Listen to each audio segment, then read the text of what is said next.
প্রিয় দেশবাসী, দেশের একটা ক্রান্তি লগ্নে শোকাবহ অবস্থায় আপনাদের সামনে এসেছি। আপনাদেরকে বলতে চাচ্ছি, আজকে জানাতে চাচ্ছি, ভেবেছিলাম জানাবো না, কিন্তু এখন জানাতে বাধ্য হচ্ছি। আমরা বৈষম্য বিরোধী ছাত্র আন্দোলনের পক্ষ থেকে স্পষ্ট ঘোষণা করতেছি, আগামী কালকে সারা দেশে প্রতিটা পাড়া মহল্লায় প্রতিটা জায়গায় বিক্ষোভ কর্মসূচি পালিত হবে।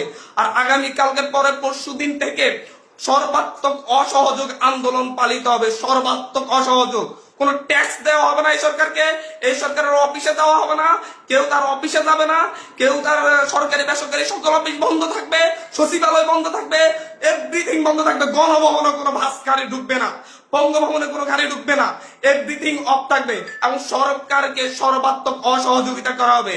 কেউ ট্যাক্স দিবেন না, প্রয়োজন বিদ্যুৎ বিল দেওয়া যাবে না, গ্যাস বিল দেওয়া যাবে না, প্রয়োজনে কাঠে রান্না করা হবে, প্রয়োজনে প্রত্যেকে প্রয়োজনে মোমবাতি জ্বালানো হবে। তারপরে যদি বিদ্যুৎ চলে যায়, যদি বিদ্যুৎ লাইন কেটে দেয়, তাহলে আপনারা প্রত্যেকে মোমবাতি ব্যবহার করেন প্রয়োজনে। তারপরে এই সরকারকে কোনো সহযোগিতা করা হবে না, বসে থাকা যায় না। আমরা সারা দেশের ছাত্র, নাগরিক, অভিভাবক যে অবস্থানে আছেন, মা বোন, প্রত্যেককে বলবো আগামীকাল থেকে আপনারা প্রত্যেকে রাজপথে থাকবেন, প্রত্যেকে প্রতিটা বাড়ি থেকে রাজপথে থাকবেন। আপনারা কেউ ঘরে বসে থাকবেন না, এটা আপনাদের দায়বদ্ধতা। আপনাদেরকে বলতেছি, প্রতিটা লাশের রক্তের প্রতি আপনাদের দায়বদ্ধতা আছে, প্রতিটা শহীদের রক্তের প্রতি আপনাদের দায়বদ্ধতা আছে।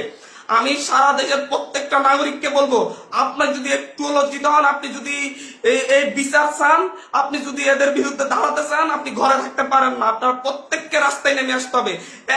প্রতিটা সিঙ্গেল মানুষকে আপনি প্রয়োজন আপনার বিল্ডিং এর নিচে এসে অবস্থান করুন, বিল্ডিং এর সবাই মিলে, বিল্ডিং কমিটি, প্রতিটা ভবনের কমিটির আপনারা মিটিং ডাকুন, মিটিং ডেকে সিদ্ধান্ত নিন, সবাই একত্রিত হয়ে নামবেন। প্রতিটা মহল্লায় আপনারা সিদ্ধান্ত নিন, আপনারা প্রত্যেকে একত্রিত হয়ে নামবেন, রাস্তায় থাকবেন। স্পষ্ট বার্তা, প্রত্যেকে নিজ নিজ অবস্থান থেকে নেমে আসবেন।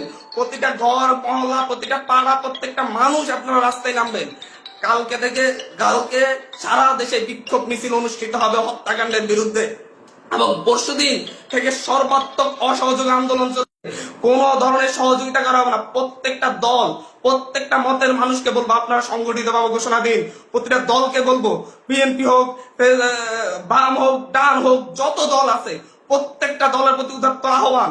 ধর্মভিত্তিক দল হলে ধর্মভিত্তিক দল, ডান দল হলে ডান দল, বাম দল হলে বাম দল, জাতীয় ঐক্যমতে প্রত্যেকে রাস্তায় নেমে আসবেন। প্রত্যেকে রাস্তায় নেমে ঐক্যবদ্ধভাবে আপনারা জানান দিবেন, এইটা বাংলাদেশে চলতে পারে না। পুলিশ বাহিনীকে বলবো আর গুলি ছুটবেন না, দয়া করে আমরা আপনাদেরই সন্তান, আপনাদেরই ভাই, আপনাদেরই অনুজ। আমাদের আন্দোলন শান্তিপূর্ণ ছিল, শান্তিপূর্ণ থাকবে।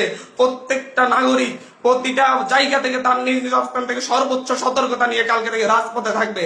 প্রিয় দেশবাসী, আপনাদেরকে বলবো ঐক্যবদ্ধভাবে রাজপথে নামুন এবং কালকে বিক্ষোভ মিছিল পালিত হবে। পরশু দিন থেকে আমাদের সর্বাত্মক অসহযোগ আন্দোলন চলবে।